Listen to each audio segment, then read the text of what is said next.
Hey guys, welcome back to my channel. My name is Esther and I film about faith, relationship and lifestyle from the United Kingdom. That sounded great. Thank you so much guys. You guys are the real MVP. I see your subscribe, I see your like, I see your comment, and guys, we've been monetized. Yes. We've been monetized. Thank you so much for the love. Thank you so much. I do not take it for granted. Thank you for everyone that liked my video. Thank you for everyone that watched my video. Thank you for everyone that subscribed after watching one or two of my videos. Thank you so much. I love you guys. Okay. So since I put out my relocation videos, I started getting questions. How did I relocate? Student or work visa, how much it cost me, and stuffs like that. So I intend to answer your questions in this video, right? Okay, so first of all, I relocated to the UK on a study visa with my husband, right? So I came here to study. I initially got admission for artificial intelligence, but right now I am studying data science in the University of Wolverhampton in the UK, right? Okay, all right, so quickly let's jump into the video on how to relocate, the steps and the money involved. Don't forget to subscribe, like, share, comment and all that good stuff. Okay, so right to the video. In case I look down, I have a whole note here where I scripted everything, so pardon me, there's one nonsense song coming to my head, but let's go. All right, so the first thing you want to do is to get admission. I'll always advise, don't apply to just one school. When you are applying, look out for some things, and I'll just give two tips in this video, like apply to schools with affordable school fees, and schools in affordable cities. I'm going to have a separate video where I tell you all the factors you need to consider before you settle for a school, but for this video we'll just skip it at this too, right? So by the time when you get an admission and you're sure, okay, this is the school I'm going for, this is the course I want to study, the next thing will be to go for your TB test, your TB screening. The TB screening cost me 57,800 naira for myself and the same for my husband. That's 57,800 naira for each of us, right? So after getting our TB screening result, the next thing we did was to pay a deposit to the school. What this means is the school requires you to pay a part of your school fees to them. Like, it's just like to show how serious already you are, something like that, just to pay deposit for something, you understand? So the school required us to pay a deposit to the school, right? And we had to pay that. After paying our deposit, the next thing was to apply for our CAS. CAS means confirmation of acceptance of studies, I guess. If it's not right, I'm going to put the right thing on the screen. So we applied for CAS. So different schools have different methods and different steps before you can apply for your CAS. My school required me to do a pre-CAS interview, which I did, and they also required that I show my proof of funds before I get my CAS. Now I'm going to explain proof of funds in detail later in this video, but just know that there are some steps you have to take before you get your CAS. For me, I had to do a pre-CAS interview. Some people, they have to fill a form and also do an interview. Some people, they do not have to do any of this, right? So it's peculiar to your school. You have to find out from the school website and know what exactly the school wants from you. Now, after we got our CAS, the CAS is totally free. After we got our CAS, the next thing was to apply for our visa. Before we could pay for our visa fee, we had to pay for our IHS fee, our health surcharge. I'm going to look for the full meaning and also put on the screen, right? We had to pay for our health surcharge so that you have like free medical care in the UK. Of course, you still pay for it, so it's not free, but you get you get the point. Okay, so for myself, we paid 1,198 US dollars. I think there was a small cent, but what I actually paid 1,198 US dollars for myself, and for my husband we paid 898 US dollars. So I myself, I had a higher IHS because I am the main applicant and my course is for 14 months while my husband paid for just 12 months. That's the way it works. Okay. Okay, then we had to pay for our visa fee. Our visa fee was 463 US dollars for each of us. We paid exactly the same thing for our visa fee, and that was it for all the money that we spent. So let me just go over it again. We had to do our TB test for 57,800 naira each.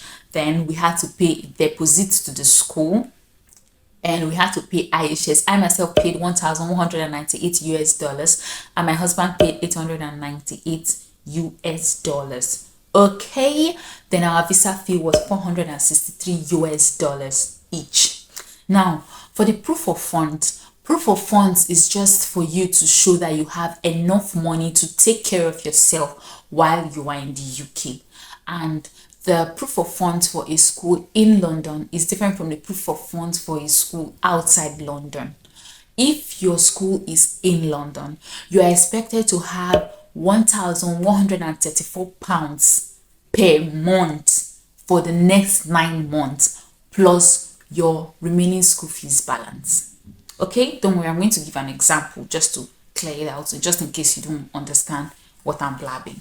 But you need £1,134 per month plus your remaining school fees payment after paying your deposit. Okay, then if your school is outside London, you need £1,023 for 9 months. That is per month. 1,023 for per month for 9 months plus your remaining school fees balance. I don't know if that makes sense, but for the purpose of this video, I'm going to be calculating for a single person and with a dependent, like one singular person, just like a husband and wife. So if you have maybe 2 children, you're a family of 4, you're going to replicate the same mathematics, but you're going to add 2 other dependents to yourself.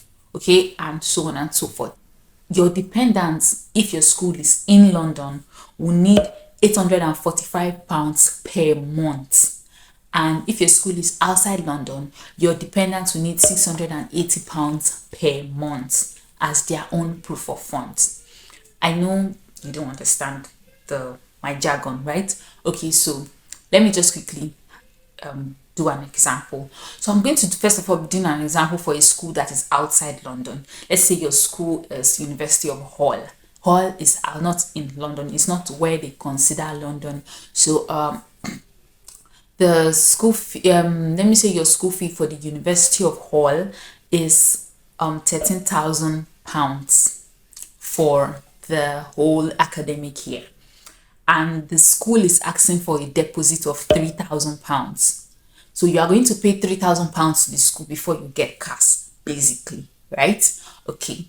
Now your proof of fund outside London is £1,023 times 9 months. I said £1,023 per month, and you need it for 9 months, which is an academic year is 9 months. Okay, so £1,023 times 9 will give you £9,207.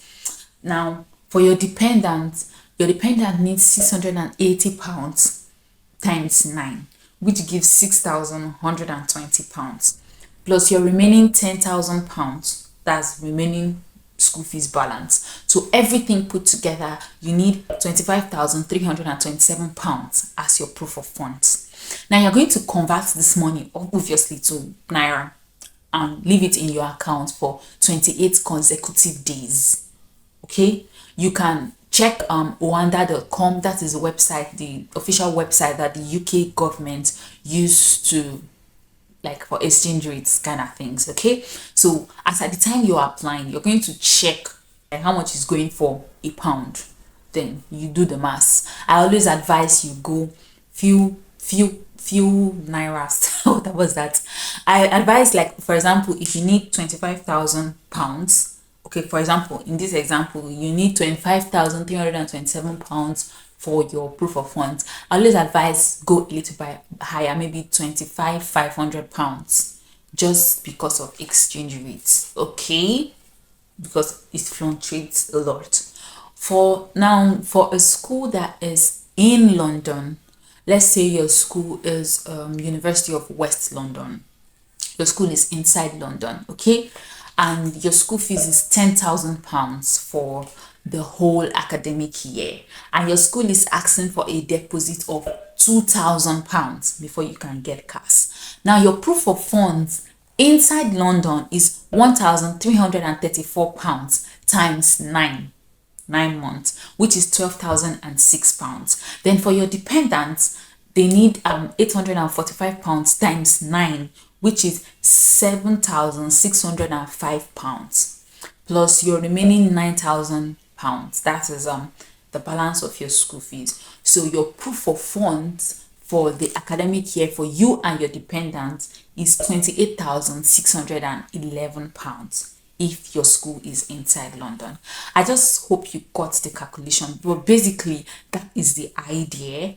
Now if you want to know what it is in naira, you have to go to owanda.com and choose the currency you want to convert to and put this on there and see how much you need to leave in your account. Bear in mind that your proof of funds has to stay in your account for 28 consecutive days before you can use it to apply for your visa. Some schools ask to actually see your proof of funds before they give you cash, so it still has to stay for 28 consecutive days.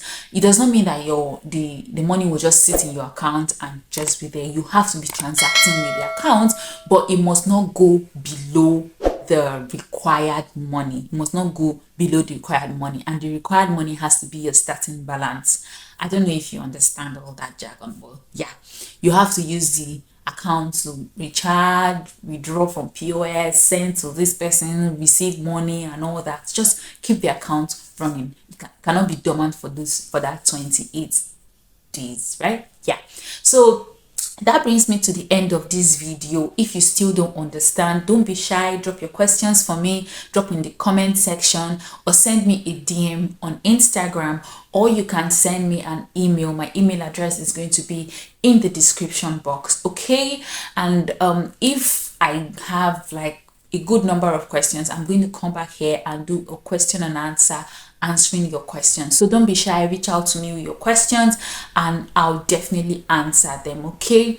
So don't forget to subscribe, don't forget to share, don't forget to comment, don't forget to like, okay? Send this video to your friends that are willing to relocate, and also you can watch it for yourself if you want to relocate.